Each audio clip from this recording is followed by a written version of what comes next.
Who they? Who they? Who they think gonna beat them Bengals? Who they? Who they? Who they think gonna beat them Bengals? Well, actually, probably most of the teams they play this year. Yeah, let's get into it. The Bengals went 2-14 last season. The skill positions on this team aren't really exceptional, actually, to be honest. It's very interesting. The offensive line was so weak last year, especially when you get a first round pick like Jonah Williams that just doesn't get to play at all. You draft a tackle really high and he's just like, yeah, out for the year. That sucks. Regardless of position, that sucks to have a high pick go down with a season-ending injury before you even get to see him in action. I mean, that was terrible. I don't think anyone's happy when they see that. That's just like, why? You can't help it but feel bad for the player and the team both. It just sucks. Yeah, but as for the skill positions, besides the quarterback last season, because obviously new quarterback coming in, doesn't really matter what the quarterbacks did last season. I mean, you just look around the room. AJ Green, he didn't play though. John Ross, absolute speed burner. Tyler Boyd. Wow. Tyler Boyd, heck of a receiver. Just all around, he's got a lot of great skills. Auden Tate came on. His size is tremendous. His ability to go up and get the ball looks awesome. And even Alex Erickson had some good production out of like the slot game and stuff. And then you got Joe Mixon in the backfield, who really is similar to like the way I described Marlon Mack, and just he's able to do almost anything you could ask him to do. And then you've got Giovanni Bernard behind him to help out. Just in change of pace, elusive receiving back, smaller guy. So yeah. And that core on the offense just makes it seem like this team should be successful. But obviously, I think the lack of success came from mediocre to low quarterback play. Some very lackluster offensive line play, and then a lack of a tight end threat, to be honest. Tyler Eifert's been there a while, and when he was healthy, when he was originally came into the league, he was exceptional. Although, obviously, hasn't been healthy since those first maybe year or two. Yeah. And it's just sad. Besides that, Eifert's gone. So I think the starting tight end, at least what I have in the gameplay here, is CJ Uzoma, I think is the pronunciation. So I mean, I think he's been there a while, and he's got some quickness to him, but I don't know anything about the guy, like actually how good he is or what. So I mean, you're kind of still lacking at the tight end position. And then the offensive line, you get Jonah Williams, but you don't really acquire a lot of help besides him on the offensive line. So that's not good. And then in the last game of the season, I think it was the last game of the season. I know the pain as a Bills fan to have a late season game that doesn't matter. That just sucks, going into a game knowing that like, we're already out of it. We're not even close. We have like a few wins at most. And we're just going to watch this game because we love our team so much, even though they have no chance of even making it to the playoffs. But what's nice is a late season win around Christmas can feel like one of the best presents ever to a team that is just having an awful season. Now we've got some stats to go over. The leading player in completion percentage last season was actually Alex Erickson, because he completed one pass on one attempt for 26 yards. And yeah, he's the best quarterback on the team. Maybe I should just cut the video there and just leave it at that. Get rid of Joe Burrow. Yeah. No. But Joe Mixon had 1,137 yards on the ground. Tyler Boyd, basically the only receiver that I mentioned besides Alex Erickson who didn't get a lot of work until a lot of the other receivers went down. Tyler Boyd was basically the only receiver in the top four receivers that didn't go down with a significant injury to miss a decent portion of the year. He had 90 grabs and 1,046 yards. He's still a really solid receiving threat. Um, What's weird to me is that I like Alex Erickson on offense, but I think the reason that he's been on the roster so long for them, because I went to a Bills-Bengals game in Cincinnati maybe 2017, and even back then I think Alex Erickson was the kick and punt returner for him, and I just looked at his averages from last season, and he just looks absolutely atrocious. He's not good in the return game, and it doesn't make much sense why they keep him when his production in that is so lackluster. So I'd look for a new guy to return kicks for you and punts. Darius Phillips, this guy, honestly, haven't heard of his name before. He had 4 interceptions and he only played in 8 games. I'm pretty sure he's a cornerback too, so wonder if they get him out on the field for 16 games in a season, how he do, and if maybe I'll remember his name after next season. Also, Jesse Bates III, a guy I've thought for a while is going to be a pretty good player and continue to be a pretty good player. 3 interceptions for him last season. He also led the team in passes defended with 9, but close in second place in passes defended was Carlos Dunlap. And I really like to see a defensive lineman get 8 passes defended in a season. That's a one every other game. I mean, he's basically a part of the secondary with that stat. It's just doing more than you're being asked to do, and it helps the team out a ton. I mean, if you can't even get the ball past the line of scrimmage, there's no way you're going to complete the pass down the field. The 2 players that had the most forced fumbles on the team were Brandon Wilson and Carlos Dunlap, tied with 2 forced fumbles apiece. So not really having anyone punch the ball out and get the ball out. And turnovers definitely can help flip games. And if they're not getting turnovers, it makes sense why they lost so many games last season. And actually, after week 3 last season, I still thought this team could win 8 games. So I made a bet that they could win 8 games after 3 games in last season when they started out 0-3. I think they got to 0-11 before they won their first game, maybe even 0-12 and then won a game. But it was just funny because I saw the first 3 games this season and they lost. Who did they lose to? They lost week 1. They lost a very close game in Seattle. And I was like, Seattle's a pretty good team. I mean, they played them really close and that was in Seattle. Then they played San Francisco and kind of got dismantled by San Francisco. But I looked at that, and that was after 2 weeks of seeing San Francisco play. I was like, San Francisco's a pretty good team. I mean, they're probably, I'm seeing them, and they're probably going to have a decent run this year with how they're playing right now. And I don't count that as a terrible loss. Like, I could see a decent team losing pretty badly to San Francisco. I mean, look at what San Francisco did to the Packers last season. And then after week 3 was the week they played my Bills, and even they came to Buffalo, and it was a very close game right up until the end. Tre'Davious White got an interception off a tipped-up pass from Andy Dalton at the end of the game to close it out, and they were at 0-3 in 2 close road games against solid opponents, I thought, and one that just got away from them against a really good team. So I was like, this team can get 8 wins. They're playing with they're playing with very good competition, and I'm sure their schedule will get weaker throughout. The only problem is I don't know what happened from there. I don't know if it was like, oh, we're 0-3 now, we stopped trying or something, but just the level they were playing at, I don't know what changed for them.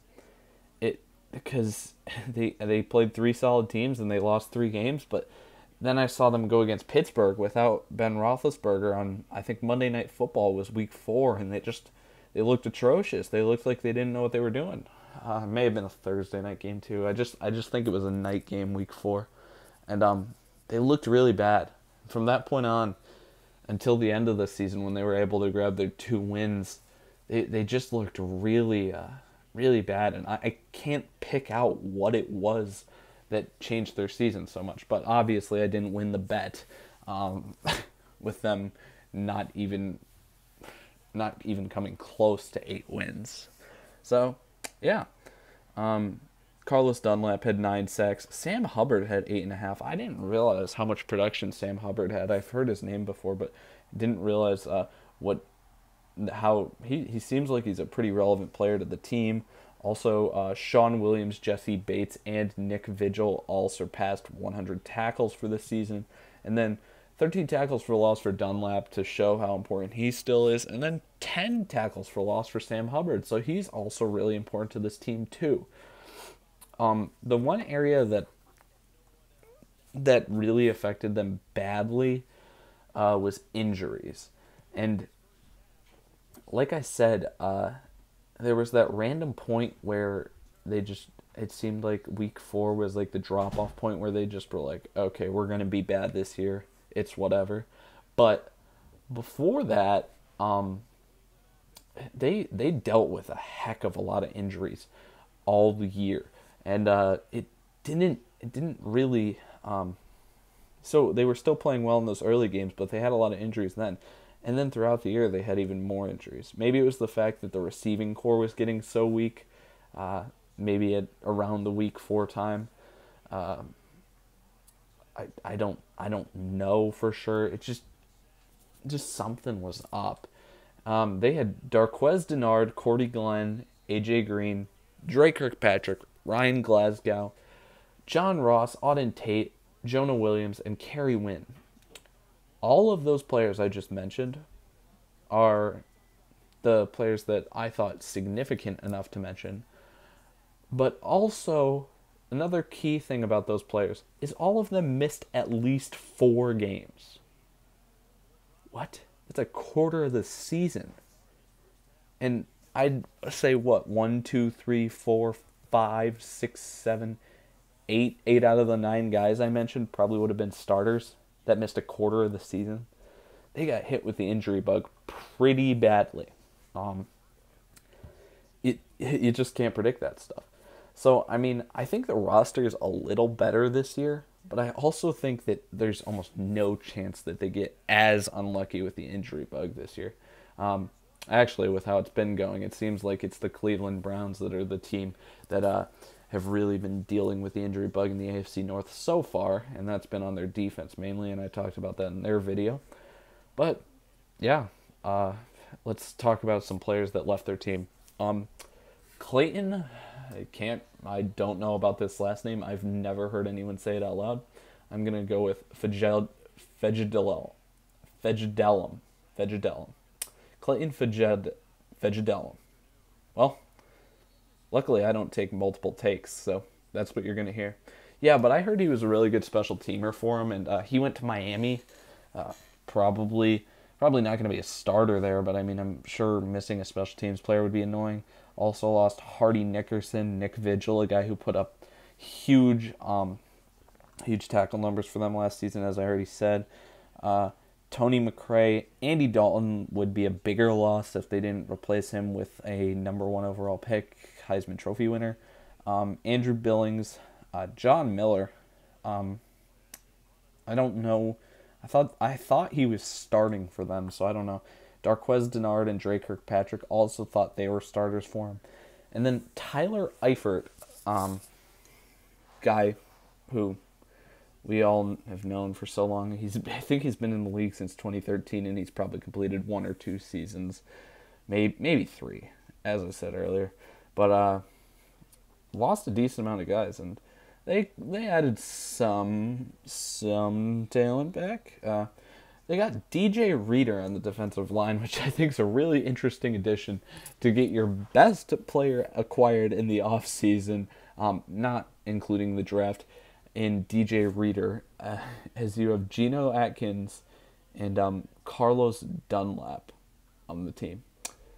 Yeah, that one was pretty interesting to me.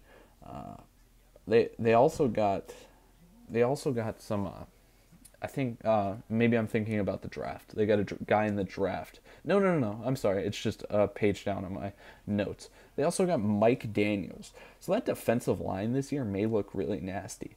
They also acquired Trey Waynes, so he'll be able to fit one of those cornerback spots. Maybe looking to play opposite him will be that corner I mentioned earlier in what's his face, Darius Phillips. Then Von Bell was added at safety as an option. He's kind of been in the league a little while now, but I think people have been trusting him now for a while.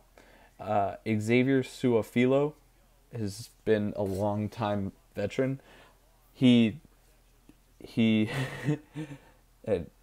plays guard. That's basically all I know about him. He's probably a pretty important addition to this offensive line because they haven't had success up front, and that's obvious. And then him and Jonah Williams will be big additions for obvious reasons with the lack of success up front. Then Mackenzie Alexander, another cornerback, he could also start. Don't know for sure. Josh Bynes, a linebacker from the Ravens, maybe bring over some AFC North ideas that they want to share. And then I have Cordy Glenn's name with a bunch of question marks because Cordy Glenn was a Buffalo Bill. Thought he was pretty important, and we traded him away once we realized we had a new left tackle in town named Deion Dawkins. But I'm a little confused as we got some pretty good value for Cordy Glenn in the trade with the Bengals, and that was only one or two seasons ago now. And they're already moving on from him. He's a free agent right now. He hasn't signed with a team. That's pretty strange to me that with the lackluster offensive line, they're just moving on from him already. It's kind of crazy. Okay, draft. Who did they get here? Joe Burrow. I mean, these guys had to go quarterback here. I don't think it was even a question. You get the number 1 overall pick. I think most of the time people know, especially nowadays, we got to look at the QB position. So, I mean, there's nothing like drafting a guy who calls back to Namath with the cigar photo. That's hilarious. I love that photo so much. He's a hometown kid with swagger, and he won the Heisman Trophy at LSU. He may have even won the Heisman Trophy at Ohio State University if he hadn't had to transfer because other guys kept beating him out for the job somehow, some way. But, I mean, I obviously love this pick. I mean, he's got all the abilities in the world. I can't think of a thing that I'd look at him and say, oh, he's bad at that. I mean, he certainly, there's categories like speed and stuff where he isn't outrageously gifted, but almost everything. He's above average, and he's even pretty quick when he rolls outside the pocket, and he's good throwing on the run. Just good in every way. Probably can teach him a lot. There is one thing that you can say that's kind of nasty that you don't like to see, and I think that's that I'm fairly sure he's older than Lamar Jackson already as a rookie quarterback, which is not what you want to see. But luckily he is playing the quarterback position, so you're not really looking at a guy that by the time he's 30 will be out of the league and basically be one or 1.5 contracts and be out of the league. So a quarterback can stick around for a while. Next guy they picked was T. Higgins. He's a solid route runner and a great high point receiver. It probably helps that he was thrown to by Trevor Lawrence all season.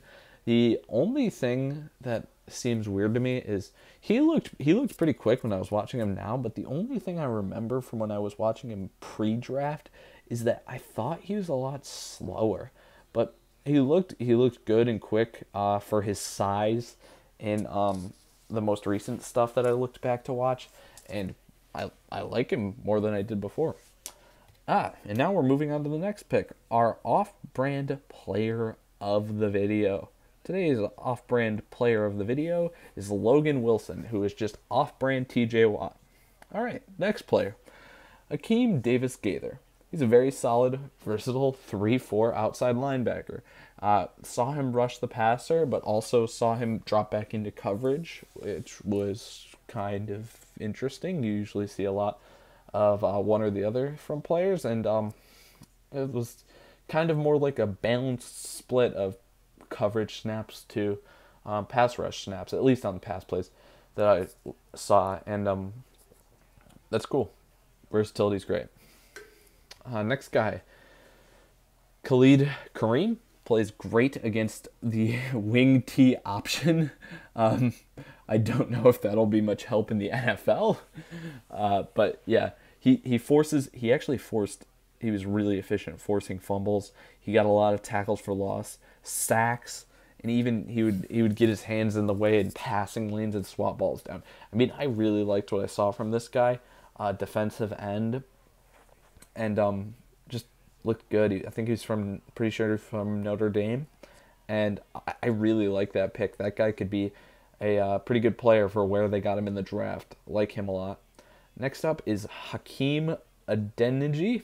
He's a 6th round guard, so 6th round guard. I don't know what we're expecting out of him. Lastly, Marcus Bailey. He looks like a linebacker out of the 2000 draft class with his pads like massively large for some reason. But with that, you would think that he would be more downhill run stuffing linebacker, blowing guys up that are trying to pick up tough yardage. But actually, he was surprisingly good in coverage. And he also he went to Purdue and he closed out the Ohio State game where Purdue upset Ohio State with a pick 6 to put him up like 27 points. And I think the fans are going pretty crazy there because pretty big upset, obviously. Alrighty, and that finishes their draft picks. So now we just have to talk about their opponents and how we'll think they'll be next season. Got to talk about the division. This division is going to be tough for them. I'm looking at it Baltimore twice. I don't think they'll be able to beat Baltimore twice. I don't think they'll be able to beat Pittsburgh twice. The Browns I look at on the other hand and I say, oh, they could steal one from them. But honestly, even if I wouldn't be shocked if they stole one from him, but if it was just straight up right now, if you had to pick, even give the Bengals the home field advantage. If you had Browns at Bengals tomorrow, and I had to pick a winner of the game, just in that manner, I'd probably pick the Browns. I'm just really thinking that they'll be able to finally get all that talent together on point. Like I said in their video, this Bengals video is the last one for the AFC North, so you know all my reasoning behind the other teams. I just think they're all better at this point.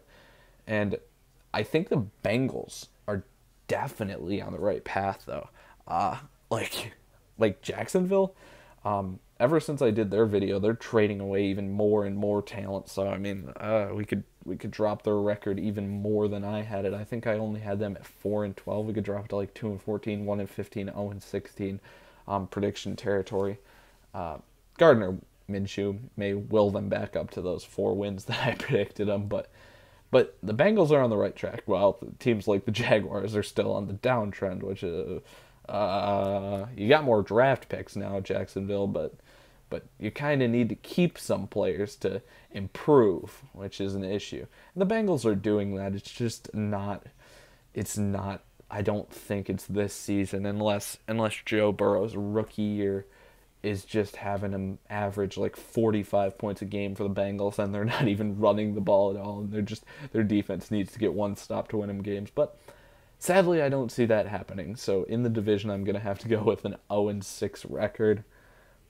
I think they could take games in this division, like I said. It's just, honestly, if I'm picking these games individually, I'm always going to pick against the Bengals in those games, so that's why I have to go with the 0-6 record inside the division. Then, home games outside of the division. They've got Dallas, Jacksonville, the New York Giants, the Tennessee Titans, and the LA Chargers. I actually like these matchups. Not like all of them. Like for example, Dallas is going to be a heck of a team this year. I think I think they'll be able to put some stuff together without Jason Garrett. Also adding CeeDee Lamb in that explosive offense. Then the Tennessee Titans. obviously AFC runner-up. I think I've said that a million times now. I feel like the Titans have been on everybody's schedule, but I think they're a really good team. They're really balanced all over. I think they can do a little bit of everything, so I don't think they're going to win either of those games. So that'll take them to 0-8 already without even giving them a win yet. Sorry about that. But they have Jacksonville, the New York Giants, and LA Chargers at home. Now, I think Jacksonville and New York are two teams that are sitting around the level of talent that the Bengals have. I think the Bengals actually probably have a little more talent than both those teams. The Bengals are the home team here, so I think those are actually fairly large advantages in the Bengals' favor for those two games. So I think the Bengals will beat Jacksonville and the New York Giants. Almost not even questioning that. But I shouldn't say that because there's going to be some weird game this season. I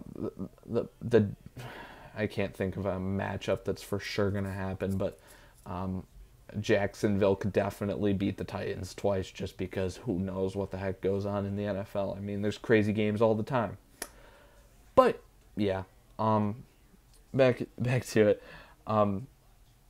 0-8, but they'll get those two wins against Jacksonville and the New York Giants, which will put them at 2-8. And then they've also got the LA Chargers at home. I think in the LA Chargers video, I probably gave the Chargers the win against the Bengals. But the Chargers lost Derwin James. He's one of the best players on the team. That's pretty tough, and things change over time. And I think there's a recency bias to this. I've seen much more of the Bengals recently than I have of the Chargers. They were one of the West teams, so I did that video months ago now. So I'm definitely gonna have a recency bias to the Bengals, but I mean the Chargers have lost a little. I haven't thought about anything too much that's gonna impress me. They've got solid pieces on defense. I mean, they're a boom or bust team really for me. It's up to the quarterback play. It's really up to the quarterback play. I could see Cincinnati grabbing a win there, and since I want to make sure that they improve their win total pretty significantly this year because I think they improved their team, I think I'll throw them a bone here and give them that win against the Chargers for this video's sake. So that'll put them at 3-8, looking into the away out of division opponents. The out of division opponents for away they're gonna go to Houston, to Indianapolis, to Philadelphia, to Washington, and to Miami. I'm seeing Texans, no. Indianapolis, no. Philadelphia, no. I just think all those teams are in that. There's a low, in my idea, there's a low tier of teams, a middle tier of teams, and an upper tier of teams. And I just think going up one tier, I think the Texans, the Colts, and the Eagles are all one tier above the Bengals. I don't think that being one lower tier and having to go on the road to face a better opponent is likely to happen much at all. I mean, Miami does it to New England every year, and they actually go up 2 tiers when they play them. So, I mean, who knows? But once again, just always got to throw in the who knows, because this stuff is really tough to just be able to know before it even happens. Yeah, I think they're going to drop those 3 games is what I'm saying. The Texans, the Colts, and the Eagles will probably all beat them. But they have to go to Washington, to Miami. Man, this feels bad, and actually I don't know if I'm doing it, but I think I'm going to do it. I think the Bengals will beat Washington. I think their roster is better overall. I think there's more talent around the roster. But Miami, on the other hand, I think they're turning things around there. And I was thinking about giving them the game, just because I'm really thinking about it. But Miami's the home team, and not only is Miami the home team, I think they're just a tiny bit better than the Bengals. And I think in a neutral site, I'd pick Miami. And if Miami's the home team, I think I've definitely got to pick Miami in that game. That's only right in my mind. So, final prediction for the Cincinnati Bengals in the 2020 Evan. Wow, I just said a name. In the 2020 NFL season is 4-12. I hope you enjoy these videos. Just because I am so unfiltered, because you know me, unfiltered is like really crazy. No, I'm kidding. I'm obviously not really insane, but just like the sound errors, me just saying things and screwing up and not being clear about things at all. I hope it really makes for a great video format. Yeah, that's all. I think the Bengals are going to go 4-12 this season. So, if you enjoyed the video, thanks for watching. 2020 president candidate.